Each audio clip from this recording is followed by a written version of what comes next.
Hello, this is Melissa Hyatt, and this is my country presentation on Venezuela. Great signs are these of the terrestrial paradise, for the site conforms to the opinion of the holy and wise theologians whom I have mentioned, and likewise the other signs conform as well, for I have never read or heard of such a large quantity of fresh water being inside and in such close proximity to salt water.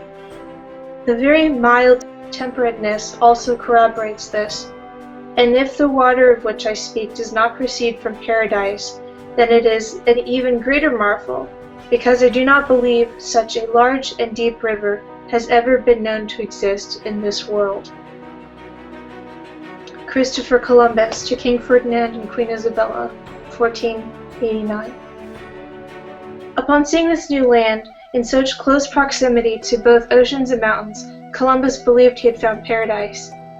He described Venezuela as the land of grace. This country contains the Andes Mountains, part of the Amazon rainforest, and the largest crude oil reserves in the Western Hemisphere. It is also a melting pot of culture and history, from the ancient native tribes to the Spanish settlers and the modern Arabic immigrants. The current form of government in Venezuela is a federal presidential republic. The official language is Spanish, and the capital is Caracas.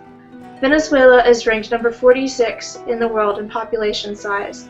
The majority of the country is middle class, but inflation is very high and economic instability is rampant. Venezuela is home to over 30 indigenous tribes inhabiting every biome of the country, each with their own distinct language, architecture, and customs.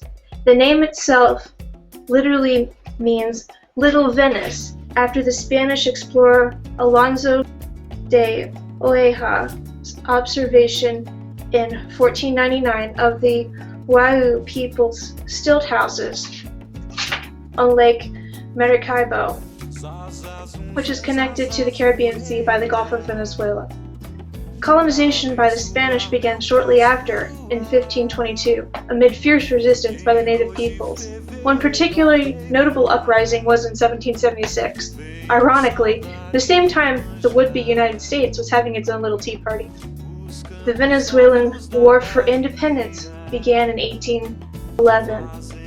Sovereignty was only attained after Simón Bolívar, a well-known war hero, took the helm and liberated the northern part of South America and parts of Central America from imperial rule.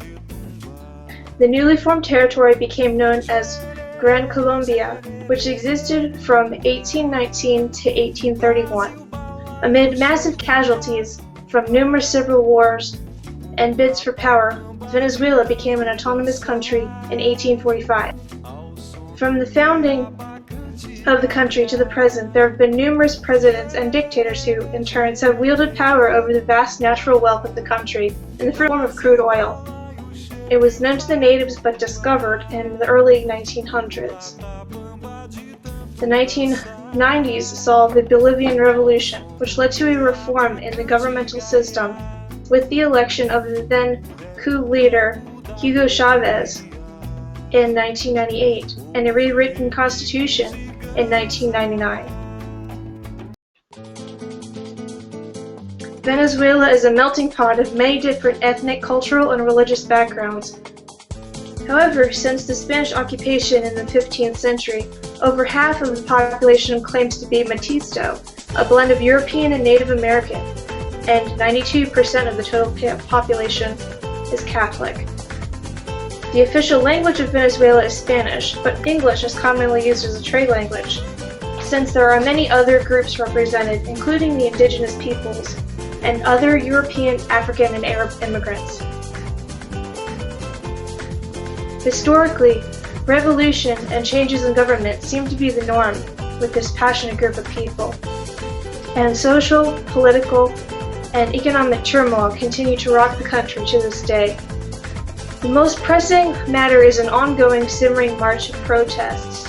The main cause is due to a goods and commodity shortage caused by high inflation rates of the currency controls for imports and exports. The protests began in late February 2014, with the majority of the violence occurring between March and June. The conflict has cooled, but is still ongoing in what the current president of Venezuela, Nicolas Maduro, calls flare-ups. And there's my works cited. And I think that's about it. Alright. This is Venezuela and Melissa Hyatt, signing off.